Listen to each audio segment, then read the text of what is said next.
السلام علیکم ناظرین، آپ دیکھ رہے ہیں پروگرام کاشف عباسی کے ساتھ اسلام آباد اسٹوڈیو سے۔ مرکز میں جب بھی مشکل آتی ہے، کوئی مشکل وقت آتا ہے تو اس کا سارا غبار ایسا لگتا ہے کہ پنجاب میں ہمیں نظر آتا ہے، بیان بازی ہوتی ہے، بڑی سیاسی جماعتیں ایک دوسرے پر بیانات دیتی ہیں اس کے خلاف۔ اس مرتبہ بھی ایسا ہی ہوا، این آر او کا معاملہ تھا۔ این آر او کے بعد جب فیصلہ آیا سپریم کورٹ کا تو پنجاب میں بڑے بیانات ہم نے سنے، سیاسی جماعتوں کے، سیاستدانوں کے ایک دوسرے پر دوبارہ بیان بازی کا سلسلہ۔ کیوں ایسا ہوتا ہے؟ پنجاب کیا بہت فریجائل اور کمزور ایک کولیشن ہے یہاں پر، جہاں پہ پیپلز پارٹی اور نون لیگ ویسے تو اتحادی ہیں ایک دوسرے کے ساتھ، لیکن جب بھی کوئی مشکل موقع آتا ہے تو ہمیں لگتا ہے کہ اتحاد کسی وقت بھی ختم ہو سکتا ہے۔ آج کے پروگرام میں ہم یہ جاننے کی کوشش کریں گے کہ پنجاب میں جو پیپلز پارٹی کے لوگ حکومت میں بیٹھے ہیں، پیپلز پارٹی کی جو جماعت ہے وہ کیسے دیکھتی ہے مسلم لیگ نون کے ساتھ اپنے تعلقات کو، نہ صرف پنجاب میں، اور جو یہ پریشر ہے، یہ جو بیانات ہم نے پچھلے چند دنوں میں سنے، چاہے وہ گورنر صاحب کی طرف سے ہوں، چاہے وہ گورنر صاحب کے خلاف ہو، چاہے پیپلز پارٹی کی یہاں صوبائی قیادت کی طرف سے، ان بیانات کو دیکھ کر کیا سمجھا جائے کہ آگے کیا ہوگا یہاں پر اور مرکز میں بھی، اس پر بات کریں گے اپنے آج کے پروگرام میں۔ مہمانوں کا تعارف کرا دیں۔ رانا ثناء اللہ صاحب وزیر قانون ہے پنجاب کے، مسلم لیگ نون سے ان کا تعلق ہے۔ بہت شکریہ رانا صاحب، آج کل ٹی وی پر بہت نظر آتے ہیں، مسلم لیگ نون کی نمائندگی کرتے ہیں پنجاب سے۔ چودھری ظہیر الدین صاحب M P A, leader of the opposition ہے مسلم لیگ کاف کے، بہت شکریہ چودھری ظہیر الدین صاحب آپ کا بھی۔ اور راجہ ریاض صاحب بہت شکریہ خصوصی طور پر کیونکہ موٹر وے پر جا رہے تھے فیصلہ آباد، ہماری درخواست پر واپس آئے، سینئر وزیر ہیں پاکستان پیپلز پارٹی کے آپ۔ راجہ صاحب میں آپ ہی سے شروع کروں گا کہ سوال، ایک فیصلہ آیا این آر او پر اور اس کے بعد جو بیانات ہم نے دیکھے آپ کی جانب سے، آپ کی لیڈرشپ، صوبائی لیڈرشپ کی جانب سے، کیا وجہ تھی کہ اتنے سخت بیانات کی ضرورت پڑ گئی پیپلز پارٹی کو؟ ہاتھ کٹنے کے بیانات بھی آ گئے اور دوسرے بہت سے بیانات ہم نے آپ کی جانب سے، کیا وجہ، کیا ضرورت تھی اس سارے کی؟ شکریہ کاشف بھائی۔ سب سے پہلے تو آج میں نے ایک ریلی میں خطاب کیا ہے اور اس میں میں نے کہا ہے کہ عامر جرنیل جو تھے ان سے ہم بلیک میل نہیں ہوئے، میرا اشارہ جنرل مشرف اور ضیاء الحق کی طرف تھا، لیکن ایک چینل نے اسے یہ چلا دیا کہ میں نے موجودہ جرنیلوں کو کہا ہے۔ تو موجودہ جرنیلوں کی ہم بہت احترام کرتے ہیں، دہشت گردی کے خلاف جوانوں سے لے کے جرنیل تک جو جنگ لڑ رہے ہیں اس پر ہم انہیں سلام پیش کرتے ہیں۔ جہاں تک آپ کے سوال کا تعلق ہے تو آپ این آر او کے بعد جس طرح ہماری قیادت کو کچھ مخصوص لابی نے دیوار کے ساتھ لگانے کی کوشش کی اور یہ تاثر دینے کی کوشش کی کہ یہ حکومت ختم ہو رہی ہے اور یہ اس کی قیادت جو ہے اور ان پہ بے شمار الزامات لگائے گئے جان بوجھ کے ایک سازش کے تحت اور انہیں دیوار کے ساتھ لگانے کی کوشش کی گئی، تو ہم نے پچھلے 1.5-2 سال مفاہمت کی سیاست کی۔ اور آپ جانتے ہیں کہ پنجاب میں وفاق میں کولیشن ختم ہونے کے باوجود یہاں پہ صوبے میں، حالانکہ جب وفاق میں ختم ہوئی تو صوبے میں بھی ختم ہونی چاہیے تھی، لیکن ہم نے صوبے میں اس کو قائم رکھا ہوا ہے اور مسلم لیگ نون وفاق میں اپوزیشن کا کردار ادا کر رہی ہے۔ زرداری صاحب نے آج ایک بیان دیا، کراچی میں ایک بیان دیا کہ ایک صوبے تک محدود کرنے کی پیپلز پارٹی کو کوشش کی جا رہی ہے۔ جی بالکل یہ ایک سازش ہے کہ پیپلز پارٹی دیکھیں، جس نے فیڈریشن کے لیے اتنی قربانیاں دی ہو، جس نے 73 کا آئین دیا ہو، جس نے چاروں صوبوں میں جس کی مقبولیت ہو، چاروں صوبوں میں جس کی حکومت ہو، چاہے لائنس کی ہو، گلگت میں ہماری حکومت ہو، فاٹا میں ہمارے ووٹ ہو، تو اتنی بڑی سازش ہمارے خلاف کی جا رہی ہے۔ کون کر رہا ہے یہ سازش؟ بس وہ لوگ جو پیپلز پارٹی کو نہیں پسند کرتے، وہ لوگ جو پیپلز پارٹی کو ہمیشہ جب بھی اس کی حکومت آتی ہے یہ سازشیں کر کے اس کو دیوار کے ساتھ لگانے کی کوشش کرتے ہیں۔ اسٹیبلشمنٹ کی بات کر رہے ہیں یا سیاسی پارٹیوں کی بات کر رہے ہیں صاحب؟ میں اس لابی کی کر رہا ہوں، ایک لفظ کہہ دیتا ہوں کہ اس لابی کی کر رہا ہوں جو کسی نہ کسی آمر ٹولے میں بیٹھ کے کھیل کھیلتے ہیں، اور وہ لابی آپ اس میں جس کو مرضی لے لیں۔ لیکن بھی نعرے لگے جی آصف زرداری صاحب کے ساتھ، ہم پوری پیپلز پارٹی آصف زرداری صاحب کے ساتھ ہیں۔ آپ کو لگتا ہے کہ آصف زرداری صاحب کسی مشکل میں تھے اس سارے این آر او کے فیصلے کے بعد؟ نہیں، وہ نہیں مشکل تھے، لیکن ان کے خلاف جو ان کو دیوار کے ساتھ لگانے کی کوشش ہو رہی تھی، اس کوشش کا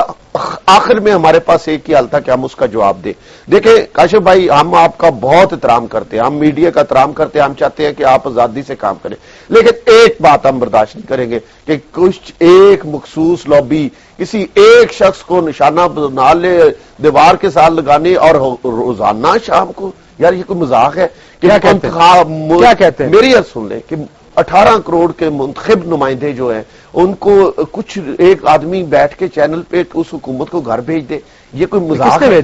آپ کے سامنے جو کچھ ہوا ہے، اب میں بار بار نام لوں تو اچھا نہیں لگتا، لیکن میں نام لینے کی وجہ سے نہیں کہہ رہا، میں یہ کہہ رہا کون گھر بھیج سکتا ہے ایک منتخب حکومت؟ یہی تو عوام کی توہین کی 18 کروڑ عوام کی توہین کی جا رہی ہے کہ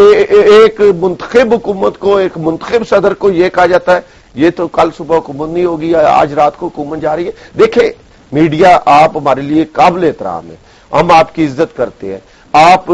اپنے ہماری بات عوام تک پہنچائیں اور اپنے تاثرات عوام تک، لیکن آپ کے پاس جج کا رول نہیں ہے، آپ کے پاس فیصلہ کرنے کا رول نہیں ہے، آپ کے پاس ہرگز یہ رول نہیں کہ آپ کسی حکومت کو بنا سکتے ہیں۔ لیکن یہ رول کسی نے استعمال، یہ بات واضح ہو گئی۔ کون سی بات واضح ہو گئی؟ یعنی جو آپ بار بار ان سے پوچھ رہے تھے کہ کون آپ کے خلاف سازش کر رہا ہے یا کون آپ میڈیا سازش کر رہا ہے، وہ بالکل جو انہوں نے اب آخر میں بات کی ہے کہ میڈیا کے کچھ کیا وجہ ہے ایک میڈیا کیا اتنی بڑی حکومت کو ہلا سکتا ہے بغیر وجہ کے؟ دیکھیں اس سلسلے میں محترم راجہ ریاض صاحب بالحاظ عہدہ بھی اور ویسے بھی میرے بڑے بھائی ہیں اور میں ان کی بڑی عزت اور احترام کرتا ہوں، اور ہمارے ساتھ پچھلے 1.5 سال سے یہ بہت اچھے طریقے سے جو ہے وہ سارے معاملات میں ہمارا ساتھ دے رہے ہیں، ہم ان کا ساتھ دے رہے ہیں۔ ہمارا اسی جگہ پہ ان کے ساتھ اختلاف ہے، یا اختلاف کہہ لیں یا دوسرے لفظوں میں یہ کہہ لیں کہ ہم ان کو یہ کہتے ہیں کہ آپ اس معاملے کو اس طرح سے نہ کریں۔ دیکھیں بات یہ ہے کہ این آر او کا مسئلہ آیا، این آر او کا مسئلہ جو ہے انہوں نے این آر او کو سپریم کورٹ میں ڈیفینڈ ہی نہیں کیا۔ اگر یہ سپریم کورٹ میں ڈیفینڈ کرتے این آر او کو، کم از کم اس کو اس حد تک ہی ڈیفینڈ کرتے کہ جناب یہ ایک ویڈرلی پروملگیٹڈ آرڈیننس تھا اور اس کی 120 دن زندگی تھی، اس کے بعد یہ ختم ہو گیا، تو کم از کم جو 120 دن میں جو رائٹ اور جو یعنی جو معاملات ہوئے تھے ان کی حد تک اس کا جو ہے یہ تحفظ کرتے۔ لیکن آپ نے ان کو چور ڈکلیئر کر دیا نا، یہ کہہ کر کہ لٹیرے ہیں تو پھر کورٹ کا سامنا کریں۔ نہیں اب دیکھیں لوٹی ہے رقم تو۔ اب دیکھیں بات یہ ہے کہ جب انہوں نے این آر او کو ڈیفینڈ نہیں کیا تو اس کے بعد پھر یہی فیصلہ آنا تھا نا جو آ گیا۔ اب جب فیصلہ آ گیا تو اس کے بعد ایک طرف تو یہ کہہ رہے کہ ہم اس فیصلے کو تسلیم کرتے ہیں، آپ نے ان کو چور چور کہنا شروع کر دیا ساتھی۔ میں تو یہ جاننا چاہ رہا ہوں کس وجہ سے، کیا وجہ کیا ہے کہ آپ نے کہا کہ جی اگر لوٹی ہے کرپشن کی ہے تو پھر اس کا سامنا بھی کریں، اس کی وجہ کیا تھی؟ آپ کو لگتا ہے کہ کرپٹ لوگ ہیں؟ دیکھیں بات یہ ہے کہ اگر این آر او کی وجہ سے کسی کے کیسز ختم ہوئے تھے، این آر او جب ختم ہو گیا ایک طرف یہ اس فیصلے کا احترام بھی کر رہے ہیں، ایک طرف یہ عدالتوں میں جا کے ضمانتیں بھی کرا رہے ہیں، ایک طرف یہ عدالتوں میں جا کے پیش بھی ہو رہے ہیں، دوسری طرف یہ اس کے خلاف جو ہے وہ ریلیز اور جلسہ جلوس اور پریس کانفرنس بھی کر رہے ہیں۔ آپ نے کہا کہ ایک بھی نہیں، اب یہی تو یہ صدر آصف علی زرداری صاحب کے ساتھ اظہار یکجہتی کی ریلیاں نکالی۔ نہیں آپ نے کہا نا کہ سپریم کورٹ، آپ کا اپنا بیان ہے کہ سپریم کورٹ اپنی آئینی حدود سے آگے بڑھ رہا ہے، جوڈیشل مرڈر ہوا تو ہم یہ کر دیں گے۔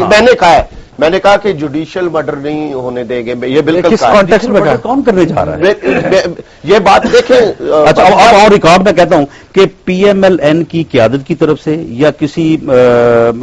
کارکن کی طرف سے یہ اور ریکارڈ مجھے دکھا دیں کہ ہم نے ان کو کہا ہو کہ جی آپ چور ہیں اور آپ جا کے جو ہے عدالتوں میں سامنا کریں۔ ہم نے صرف یہ کہا کہ آپ نے کہا نا،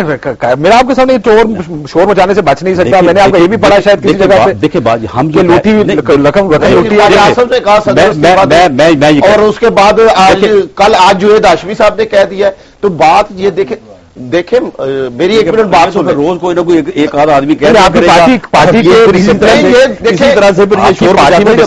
کاشف صاحب اگر آپ کی پارٹی کی انتظامیہ، یعنی میں آپ کے پاس بات یہ ہے کہ پارٹی نے اس بارے میں ایک بڑی واضح جو ہے وہ موقف جو ہے وہ دے دیا ہے کہ آصف زرداری صاحب کو بطور پریزیڈنٹ جو ہے وہ استثناء حاصل ہے،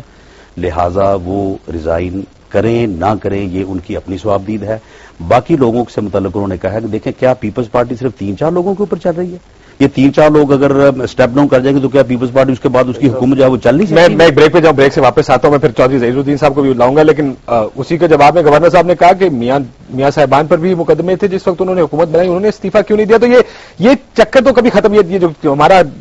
پوری کی پوری سیکوینس ہے یہ تو ختم نہیں ہوگی، لیکن حکومت یا صوبے کو آسانی سے آگے چلانے کے لیے کیا کرنا ہے اس پر میں آپ تینوں کا نقطہ نظر چاہوں گا۔ ناظرین دیتے ہیں چھوٹا سا بریک، بریک کے بعد واپس آئیں گے تو اس گفتگو کو آگے جاری رکھیں گے۔